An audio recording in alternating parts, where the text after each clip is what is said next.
Bonsoir à tous et bienvenue dans le salon de BDLB Sport comme tous les lundis soirs. Ce soir, deux invités exceptionnels de grands noms du sport calédonien.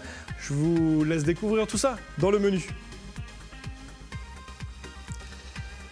Dans l'actu du football, avec la Ligue des Champions et le sacre de Liverpool, nous reviendrons également sur la première compétition européenne de ramassage de déchets et sur le territoire, sur le raid de Pueblo.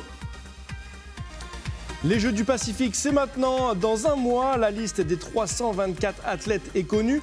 Nous reviendrons avec Christophe Dabin, chef de mission de ces Jeux du Pacifique, en direct de Nouméa sur cette belle fête du sport. Et en deuxième partie, un invité exceptionnel qui participera lui aussi aux Jeux en tant que coach de basket, Jean-Marc Delaveuve. Et vous découvrirez, comme toutes les semaines, dans votre rubrique Les Cagous d'ailleurs, les Calédoniens qui se sont illustrés à l'international. Et comme toutes les semaines, c'est Prosper qui s'en chargera. Salut Prosper. Salut Adrien. Et bonsoir Christophe. Ah, on t'entend pas. Bonsoir Christophe. Bonsoir. Comment ça va depuis Nouméa? Très bien. Ça va très bien. Ouais. Alors j'ai dit chef de mission pour les Jeux du Pacifique, qui vont se dérouler à Samoa du 7 au 20 juillet prochain. En quoi ça consiste réellement, chef de mission?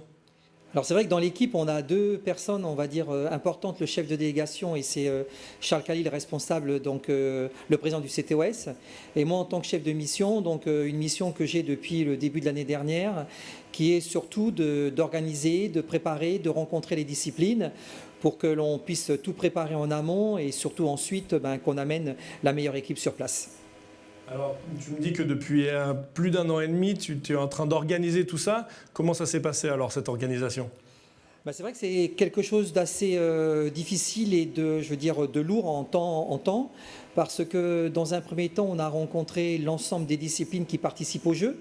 Avec ces disciplines, nous avons regardé exactement quels étaient le niveau et voir avec eux le nombre de personnes qu'on allait pouvoir déplacer pour chaque discipline. Et ensuite, depuis ces premières réunions, nous avons donc suivi l'ensemble des disciplines avec une équipe pour qu'on puisse voir de quelle manière les équipes se préparaient. Et d'un autre côté, on a toute la partie organisation du déplacement, c'est-à-dire la tenue, vous l'avez montré au départ, la tenue. Donc ça a été là aussi un travail important parce qu'on a voulu renouveler notre design. Et ensuite, c'est la préparation avec les vols d'avion, la préparation sur place et ainsi de suite. Donc c'est quelque chose, je sors d'une réunion il y a tout juste une demi-heure parce que là, c'est les derniers préparatifs et puis c'est pas mal de petits détails à vérifier et à contrôler et à mettre en œuvre. Ça doit faire énormément de préparatifs pour 324 athlètes. Comment s'est fait cette sélection alors, des 324 qui ont le privilège de partir pour ces Jeux du Pacifique 2019? Vous parlez de privilège, moi je dirais beaucoup plus loin encore, c'est l'honneur et la fierté, parce que quand on représente la Nouvelle-Calédonie dans une compétition qui est assez particulière, on va vraiment, là c'est 22 disciplines qui seront présentes, donc des athlètes qui n'ont peut-être pas, la possibilité d'être ensemble. Là on a des sports totalement différents et on va vivre 15 jours ensemble, donc c'est vraiment pour nos cagous, donc 324 avec peut-être quelques petits changements avant le départ, peut-être 325, 326. On va voir un petit peu les derniers éléments. Mais en tout cas, pour eux, c'est pour moi vraiment un honneur et une fierté. Un honneur et une fierté, tu le dis, Prosper. Toi, les Jeux du Pacifique, voilà, c'est un événement qui a lieu tous les 4 ans. Qu'est-ce que toi, ça t'inspire en tant que journaliste? Et on sait que tu es branché sport. Non, c'est un plaisir de voir justement des Calédoniens défendre nos couleurs et tout, s'entraîner, on va dire, pour éventuellement avoir aller dans une autre compétition et tout ça. Franchement, c'est tout bénéf pour nos athlètes locaux qui justement souffrent un peu de mal d'avoir des compétitions et tout. Et là, se frotter au meilleur du Pacifique, franchement, c'est le summum, on va dire. Le summum. Quel est l'objectif de cette délégation calédonienne? Alors l'objectif, c'est toujours difficile avant de partir de savoir quel est l'objectif qu'on se fixe. Mais l'objectif, à chaque fois qu'on est parti pour les Jeux, c'est de faire du mieux possible et si possible les remporter. C'est vrai que quand nous avions été à PNG il y a 4 ans, on avait maintenant en face de nous des pays qui ont énormément progressé au niveau du sport. C'est-à-dire qu'on n'est plus dans la même optique que l'on avait avant. On l'avait Calédonie arrivé, je veux dire, rafler presque tout. Là, aujourd'hui, on a des équipes des pays qui se préparent extrêmement bien, qui ont des niveaux de plus en plus élevés, qui ont même des entraîneurs professionnels. Ça veut dire qu'aujourd'hui, partir au jeu, c'est un challenge, en sachant en plus qu'on a quand même maintenant l'Australie et la Nouvelle-Zélande qui participent au jeu dans certaines disciplines. Ça veut dire que maintenant, les médailles, elles sont réparties sur les 24 pays. Donc, c'est vrai que nos équipes sont super bien préparées, mais on arrive face à une résistance, et donc la résistance, elle est malgré tout de plus en plus forte. Du coup, l'objectif, c'est combien de médailles ? Alors nous, on avait remporté 59 médailles d'or donc à PNG il y a 4 ans. Vu un petit peu la revue d'effectifs, on part sur cette même, on va dire, même tendance, en essayant de toute façon d'aller encore plus loin. Au dernier jeu du Pacifique, c'était en 2015, on en parle, c'était en Papouasie. La Calédonie est arrivée 2e au nombre de médailles, derrière la Papouasie-Nouvelle-Guinée. Est-ce qu'il y a une revanche à prendre ? Alors la revanche, je crois qu'elle est à prendre avec PNG, ça c'est clair. N'oublions pas ensuite qu'en allant à Samoa, quand vous êtes dans un pays, vous avez tout le pays qui est derrière ces athlètes. Et donc on sait très bien que la délégation de Samoa va être extrêmement importante, qu'ils ont choisi les disciplines. Donc en choisissant les disciplines, ils ont choisi les disciplines où ils étaient, je veux dire, pas mauvais. Donc ça va être difficile, ça va être particulièrement, je veux dire, ardu. Et il ne faut pas oublier maintenant que la Polynésie française, qui a reconstruit un petit peu donc, son équipe, va elle aussi vouloir faire du mieux possible. Donc là, aujourd'hui, on a quand même, pour ces Jeux de Samoa, une véritable compétition avec des pays maintenant qui se retrouvent, je dirais pas encore tous sur le même pied d'égalité, mais avec des pays qui vont devoir se battre pour les remporter. C'est bien, ça pousse vers le haut d'avoir des compétiteurs dans ces Jeux du Pacifique. Oui, tout à fait. C'est que quand on avait discuté il y a quelques années sur la participation de l'Australie et de la Nouvelle-Zélande, pour nous, c'était un véritable bien pour le sport. Parce que si on veut progresser, si on veut aller plus loin, il faut qu'on ait en face de nous une véritable compétition. Et en ayant maintenant des pays qui se préparent de plus en plus, de mieux en mieux, avec des nouveaux pays, je veux dire, la compétition, elle est beaucoup plus, on va dire, intéressante. Quel intérêt de venir, et par exemple, on en parlait la dernière fois quand on allait sur un match de foot, on rentrait sur un terrain et on faisait 10-12-0. Je veux dire, maintenant, il est clair que quand une équipe de football va sur le terrain pour les Jeux, je veux dire, il faut se battre, il faut faire le maximum pour remporter le match. C'est très bien. Merci beaucoup Christophe. On se retrouve juste après la rubrique de Prosper, les cagous d'ailleurs. Alors Prosper, est-ce qu'il y a des cagous qui ont brillé à l'international? C'est ça. Pour ce soir, on en a 4. 4 ? Voilà. Super. On commence tout de suite avec du football et de la Ligue 1. L'entraîneur de Dijon, Antoine Comboiré, peut pousser un ouf de soulagement. Classé 18e du championnat en phase régulière, son équipe devait passer les barrages pour valider son maintien dans l'élite du football français. Et voilà, au match aller au stade Bollard de Lens, son équipe avait fait match nul, un but partout. Et ils avaient quand même un avantage pour le Cougny et son équipe, c'est grâce à ce but à l'extérieur. Mais voilà, pour le retour, le Dijon n'a pas fait dans le détail. Ils se sont imposés 3-1. Il faut bien dire qu'ils ont été aidés par le gardien adverse qui a commis 2 bourdes. Ah mince. Voilà. Et voilà, je vous propose d'écouter la réaction du coach calédonien à l'issue du coup de sifflet final. L'équipe, le groupe, le club, les dirigeants avec moi, le président en premier, qui m'a fait confiance. Alors je ne cache pas que j'ai douté, j'ai même eu peur parfois. Mais bon, voilà, on n'a jamais lâché. Et, je tiens surtout à féliciter mes joueurs parce que j'ai toujours dit que quand on est en difficulté, c'est compliqué parce que mentalement, on était déficient. Et là, ils nous ont montré sur la fin de saison et sur les matchs coup près qu'ils pouvaient répondre présent. Donc un immense bravo à mes joueurs parce qu'ils ont été énormes, vraiment, vraiment bons. Quand on sait où vous en étiez à l'aube de la J38, comment expliquez-vous ce qui s'est passé? Mais des fois, il n'y a rien à expliquer. Hein. Voilà, on est passé par un trou de souris. La dernière journée, à l'heure de jeu, on était en Ligue 2. Voilà. Parce qu'on était mené à 0, on est même revenu au score contre Toulouse, mais on était toujours en Ligue 2 et ils ont retrouvé surtout les ressources mentales, dépassement de soi, donc l'envie de ne pas aller en Ligue 2. Voilà, je crois que c'est ça, on s'est fait très peur et les garçons ont trouvé des ressources mentales et bien sûr de qualité de jeu parce que donc faut marquer 3 buts quand même à cette équipe de Lens. Donc voilà, aujourd'hui il n'y a pas d'explication, simplement dire bravo, puis bravo à ce super public voilà, qui nous a poussés, qui nous a soutenus.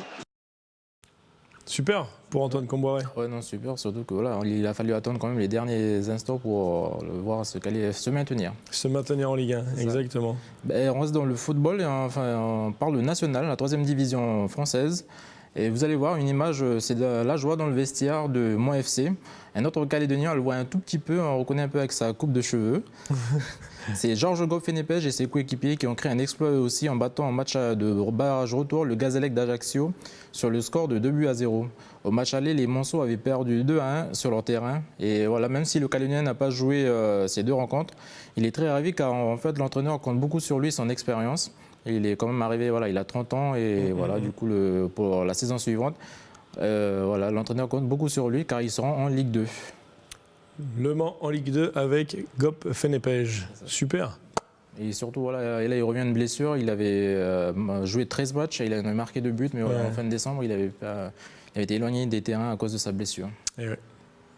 Espérons qu'ils soient en forme la saison prochaine. C'est ça. Un autre Kagou, du coup, Prosper. Un autre Kagou, direction à la République tchèque. On parle de tennis. Et voilà, Maxime Chazal remporte son 11e titre de sa carrière.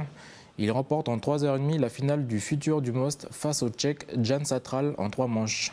5-7, 7-6, 7-5. Et voilà, 2e titre d'affilée pour le Calédonien en l'espace d'un mois, c'est juste énorme. Et là, ce qu'il faut savoir, c'est que la compétition a été dotée d'un gain de 25 000 $ US, soit 2 700 000 francs CFP. Bah, c'est bien, pour faire des déplacements. C'est ça. Pour aller faire d'autres tournois, bah, c'est super. T'as encore des nouvelles d'un autre Calédonien? Un autre Calédonien, on parle de stand-up paddle et bien sûr de Titouan Pouillot. En Espagne, Titouan Pouillot a remporté la 4e édition du San Sebastian Paddle Tour, une course qui compte pour l'Eurotour. Et voilà, on n'a pas pu avoir le temps ni le nombre de participants, mais voilà, ce qu'on sait, c'est que la prochaine étape se déroulera encore en Espagne ce week-end à Bilbao. Ok.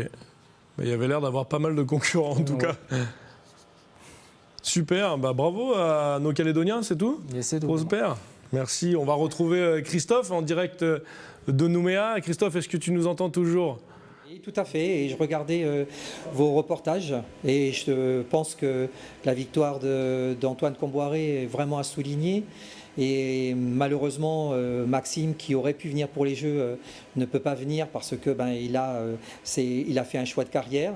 Et par contre, Titouan, normalement, devrait lui venir pour le VA, pour les Jeux. C'est exactement ce que j'allais dire. Voilà, beaucoup de performances internationales à souligner. Et voilà, Maxime qui ne peut pas participer aux Jeux, c'est dommage, comme tu viens de le dire. Titouan qui sera là pour le VA, par contre. Tu nous le confirmes? Il sera là, donc après dans laquelle compétition, je ne sais pas s'il sera en V1 marathon ou pas, mais en tout cas il sera là, il n'y a pas de souci. On va parler maintenant des Jeux en lui-même et du village olympique. Je sais que c'est quelque chose de particulier. Qu'est-ce qui se trame à l'intérieur de ce village ?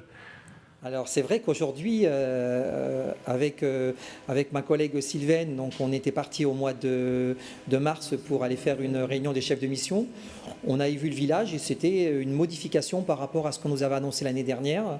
L'année dernière, on nous avait annoncé que l'ensemble des athlètes, des délégations seraient hébergés dans les hôtels. Et là, on revient à ce qui est prévu dans la charte, c'est-à-dire un village. Mais ça sera un village qui sera totalement différent par rapport à celui de NC 2011 et à celui de PNG 2015, parce qu'on va être hébergé dans un ensemble religieux avec pas mal de petites maisons qui sont dispatchées sur plusieurs hectares. Et donc aujourd'hui, on n'a pas encore véritablement la manière sur laquelle vont être dispatchées l'ensemble des délégations sur le village. Donc j'espère qu'on va avoir un peu la réponse très rapidement parce qu'on part dans un peu plus d'un mois, parce qu'on a quand même pas mal de choses à organiser avant. Alors, du coup, ce village, c'est l'occasion pour les athlètes de se côtoyer, et des athlètes de sports différents. C'est ça qui est intéressant sur les Jeux. Oui, c'est vrai que les Jeux du Pacifique, par rapport à d'autres compétitions, il y a un esprit qui est particulier. Cet esprit, c'est l'esprit océanien. C'est un esprit qui est présent depuis les premiers Jeux de 1963, où c'est véritablement pour l'ensemble des 22 pays du Pacifique et donc de l'Australie-Nouvelle-Zélande, de pouvoir se rencontrer et d'avoir véritablement ces échanges qui, on le sait, sont extrêmement intéressants et puis riches.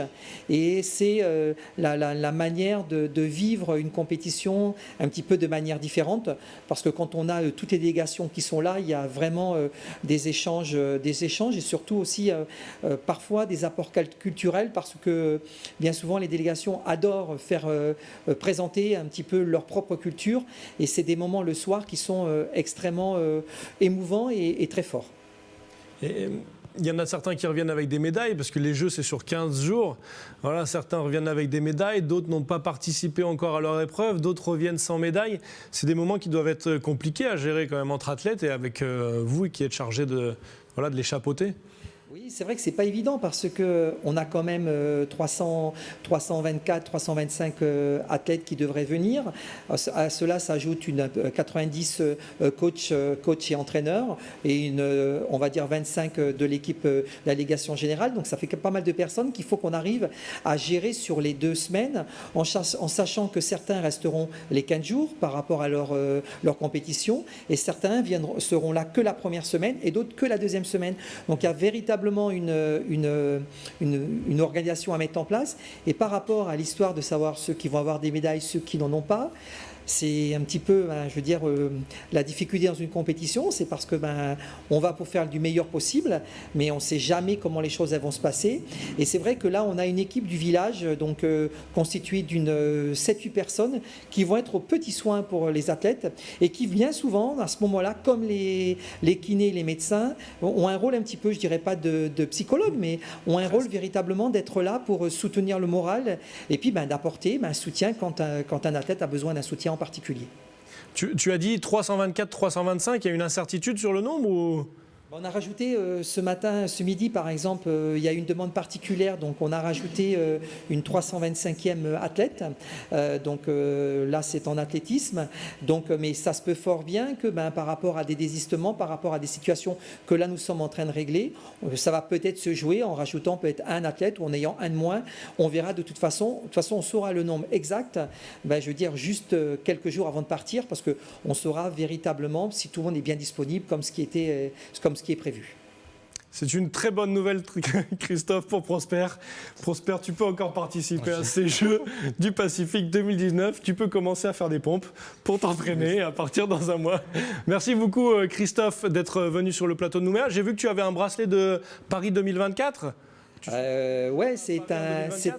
C'est un bracelet que l'on avait eu quand Paris avait présenté sa candidature. Et c'est vrai que la Nouvelle-Calédonie, avec ses liens avec l'Océanie, avait été un véritable porte-parole pour montrer l'importance pour que Paris puisse avoir les Jeux. Donc ça a été quelque chose d'extrêmement positif. Et je crois que là, Paris 2024, ça sera pour certains de nos athlètes un véritable objectif. Et si on regarde aujourd'hui Ashley Bologna en athlétisme, si on regarde Émeric Galli qu'on appelle ça en escrime, si on regarde Lara Grangeon, je crois que là, on a véritablement des opportunités avec des athlètes qui sont excellents, et on espère qu'on aura de plus en plus d'athlètes calédoniens qui participeront aux Jeux Olympiques.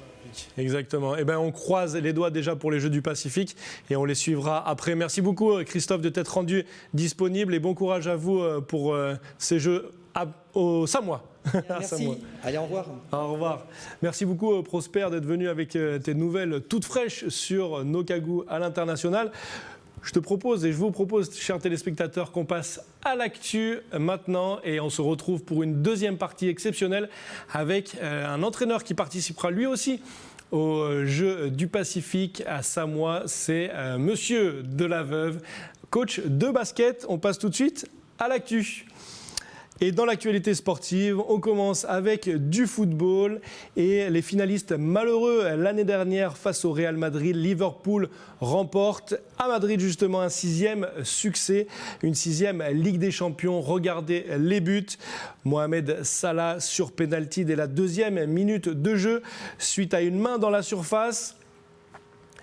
La joie de l'Égyptien. Et ensuite, c'est Divock Origi, l'ancien Lillois, qui a permis aux Reds de battre Tottenham de Hugo Lloris. Résultat final 2-0 pour Liverpool qui remporte, comme je vous l'ai dit, sa 6e Ligue des Champions. Samedi avait lieu sur le territoire le raid de Diawé à Puebo et c'était la reprise des raids du Nord. Près de 350 participants se sont affrontés sur le mini-raid et sur le grand raid sur l'épreuve reine.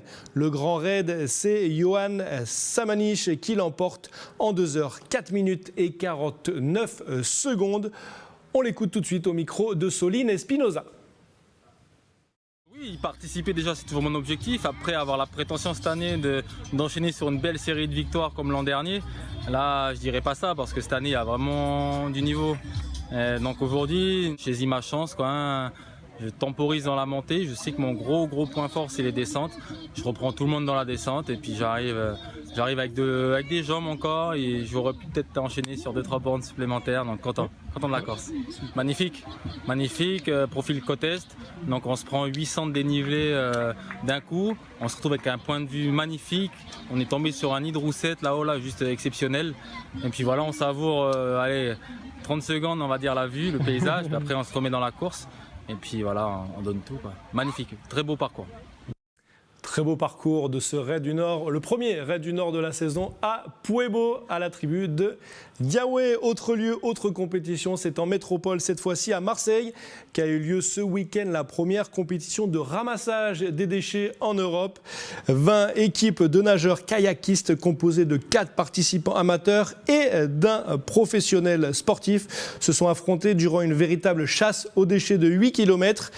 De nombreuses personnalités, comme je vous l'ai dit, sportives se sont prêtées au jeu et au total, ce sont plus d'1 tonne, 3 de déchets qui ont été comptabilisés à la fin de la journée.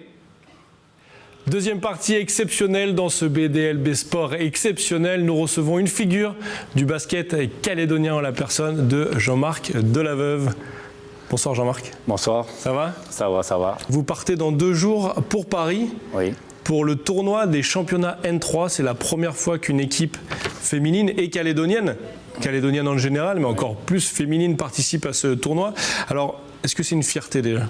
Ah oui, c'est une fierté, surtout que ça fait 10 ans qu'on court pour essayer de gagner cette finale de zone et qu'on a gagné l'année dernière contre Tahiti et qui nous permet de partir en France. Et personnellement, c'est touchant parce que dans l'équipe, il y a des filles qui n'ont jamais été en métropole. Et ça sera un honneur pour tout le monde en faisant le basket, en mélangeant un peu de tout sur cette semaine qu'on va passer en métropole. Yes, on le voit sur l'affiche qui est derrière moi, c'est là, du 8 au 10 juin prochain. Donc vous vous envolez mercredi pour la métropole, on l'a dit. Est-ce que cette équipe, elle a une chance de rivaliser contre les équipes françaises car elle va disputer... Pour nous, on part dans l'inconnu parce qu'on ne sait pas le niveau. Justement, quel est le niveau ? Parce qu'on dit N3, mais ça correspond à quoi ? D'après ce que la Fédé a mis ce championnat en place sur la N3, parce qu'elle juge qu'on a le niveau de N3. D'accord. Et parce qu'avant, la Coupe de France se faisait contre les Nationales 1, les Nationales 2. Et là, on partait pour un voyage qui nous coûtait très cher. Et on partait pour... on prenait... la seule fois, je crois que la Vallée du Tir et Aourey a gagné une fois, je crois, si mes souvenirs sont bons. Et la Vallée du Tir perdait très peu de 12-15 points. Mais c'était un déplacement qui nous coûtait très très cher. Et puis, pour pas grand-chose, quoi. Oui, le but, c'était d'équilibrer les niveaux. Voilà, je pense que la Fédé a fait... Le président Ciotat avait mis ça en place pour essayer d'équilibrer les niveaux entre les trois pays des zones avec les 3 meilleurs Français. D'accord. Alors, qu'est-ce qui va se passer du 8 au 10 juin à Aubonne, à Paris, dans le nord-ouest de Paris ? Alors, on a l'opportunité de jouer le premier match contre le 3e des meilleurs Français. Après, derrière nous, il y a le champion de la zone Guy Margois, mais on ne connaît pas qui encore parce qu'ils n'ont pas fait encore leur finale. Et après, on a le champion de la zone indienne qui est la Réunion, qui a gagné samedi dernier, dont on a une fille du 6e qui joue dans cette équipe. D'accord. Ouais. Donc du coup, il y aura beaucoup de représentés en Calédonie. C'est qui? C'est Julie Le Bihan, qui était avec Lebihan. nous l'année dernière, enfin il y a 2 ans de ça.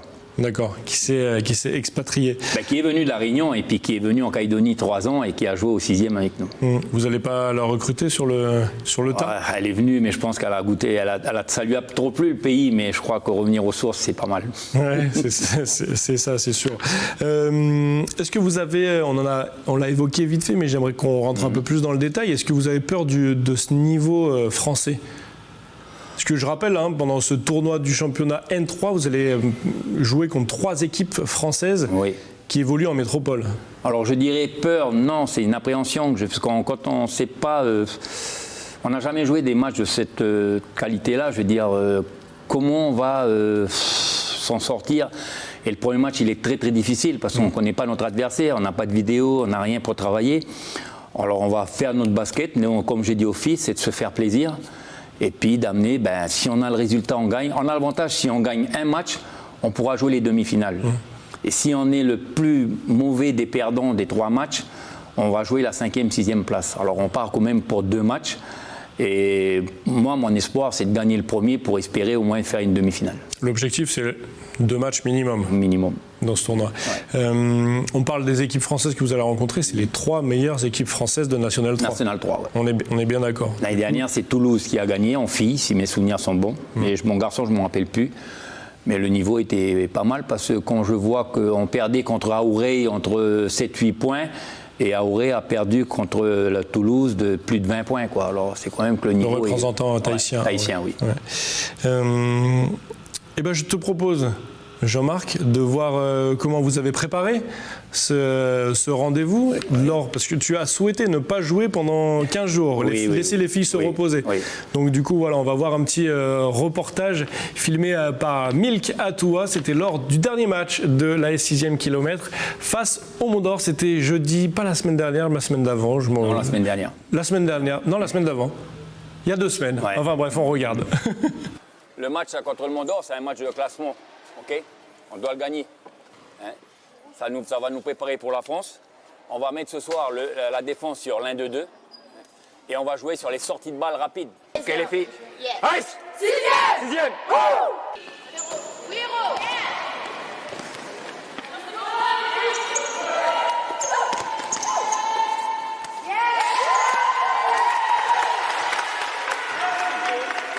Joue le pick and roll avec celle qui est venue faire le bloc avec toi, ok?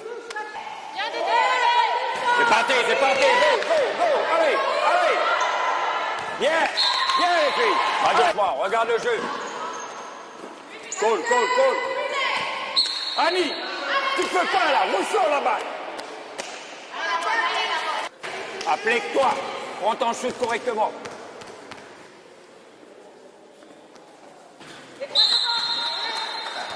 On met Alizé en bas, on met l'autre côté, l'autre shooter, Coralie, et après on se joue à 4 ici, là.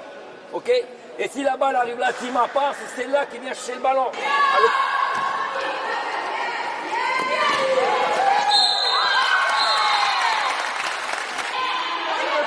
Signé! À l'opposé!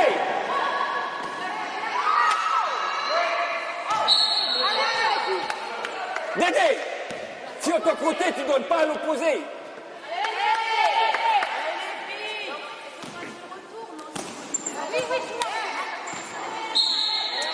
Mais qu'est-ce que vous me faites là alors?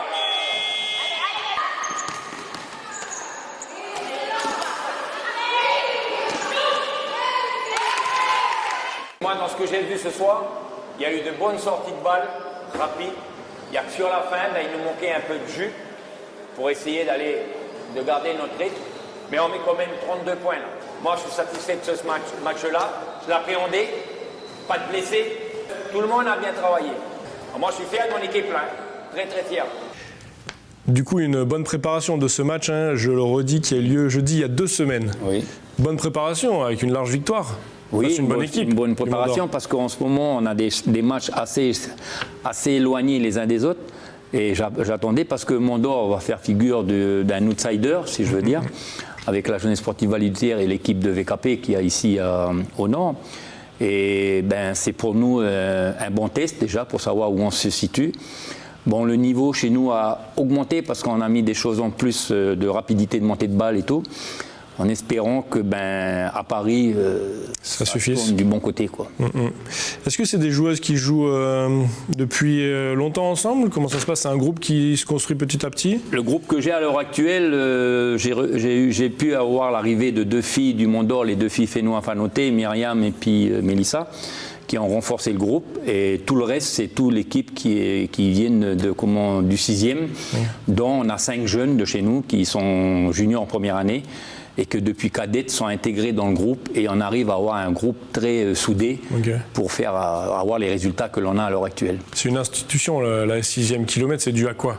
À part à toi, Jean-Marc? Non, c'est pas trop moins, on est un groupe, on a une présidente qui est dynamique, et qui fait un gros travail, qui nous pousse au maximum. Et nous, la plupart des entraîneurs, on est quand même 14 coachs dans la 6e, du plus petit au plus grand. Et on s'entend tous pour aller de l'avant, aussi bien du petit jusqu'au senior à l'heure actuelle. Le groupe, on le voit derrière nous. Est-ce que tu peux nous les présenter rapidement? Tu nous en as déjà parlé un petit peu. Si je pars de la gauche, la grande avec les mains sur les hanches, c'est Mélissa Fénois Fanoté, Clarissa Passa-Aweko. Une fille du Nord, c'est ça qu'il faut savoir, qu'on a une fille du Nord dans l'équipe, une fille Waya Ridri Roman, qui jouait avant à Thiebagui et qui joue chez nous maintenant. Notre ancienne Marie-Ange Wamoé, une métro qui est arrivée là, il n'y a pas longtemps. Là. Et puis, ben, je veux dire, moi, j'ai des filles comme Roman, comme la numéro 5 qui est Coralis, sont des jeunes et qui sont impliqués dans ce groupe-là. Alors, dis-moi, on en est où, Jean-Marc? Alors, on est ici, ça c'est comment Anissi Orimu, la 9. La 9, d'accord, ok. Après, on a Natsumi Wenebango, à 6, qui elle est un head coach de la sélection 5-5. D'accord, ok. Après, il travaille au CTOS aussi, il me semble. Oui, voilà. C'est ça. Et j'ai la petite numéro 5, Coralie Forest. D'accord. Qui est la fille de Monsieur Forest. D'accord.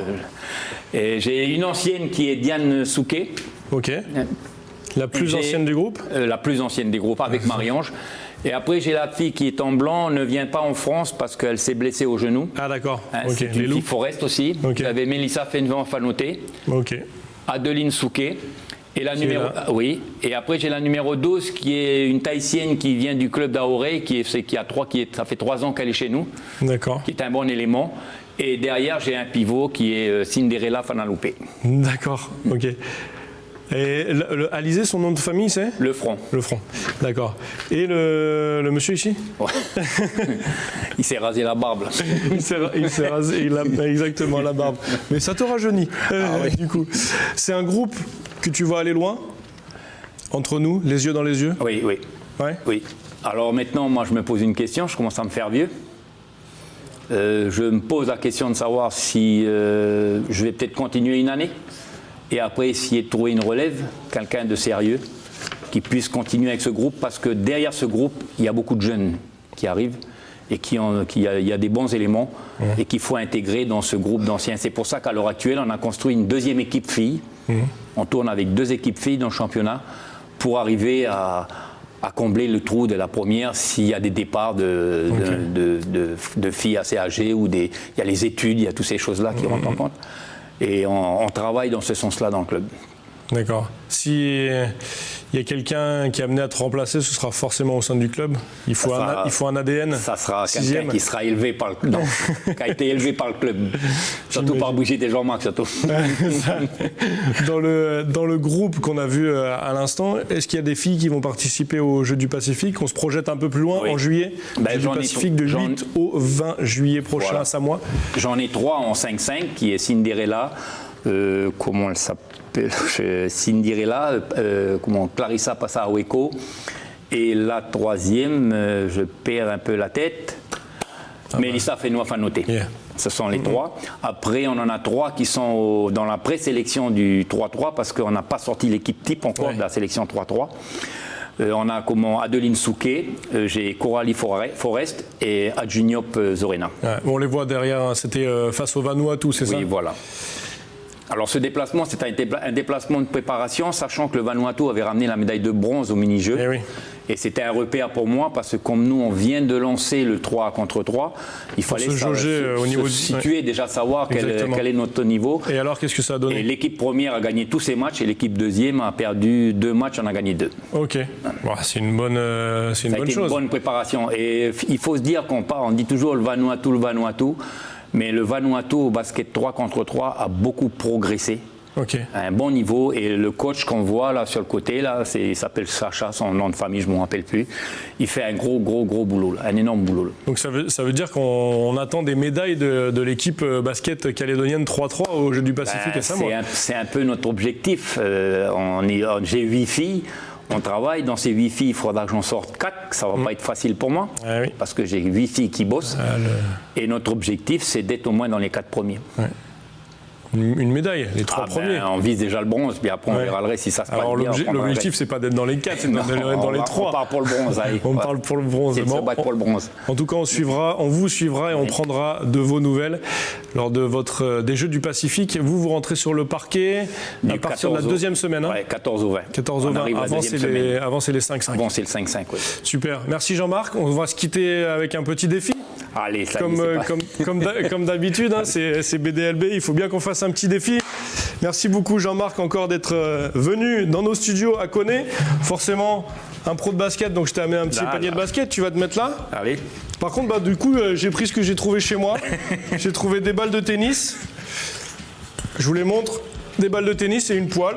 Donc voilà, donc du coup il faut juste en mode raquette, tennis. En mode tennis exactement, essayer de mettre ça. Il faut que les mettre dedans. Ah bah c'est mieux, oui. Je vais pas t'apprendre ton sport. Hein. Je suis pas trop tennis, mais... Oui, mais basket, donc ça compense. On va essayer. Ah non. Ne nous casse pas tout. Il y en a pas un qui a touché la planche. Hein. Airball. Tiens, Jean-Marc. Non, mais on va le faire avec la main, ça va plus vite. Oh là, je vois même pas ce que tu fais. Vas-y. Oui. Ça, le geste de la main, on l'a souvent, nous. Ça, on a appris ça depuis tout petit.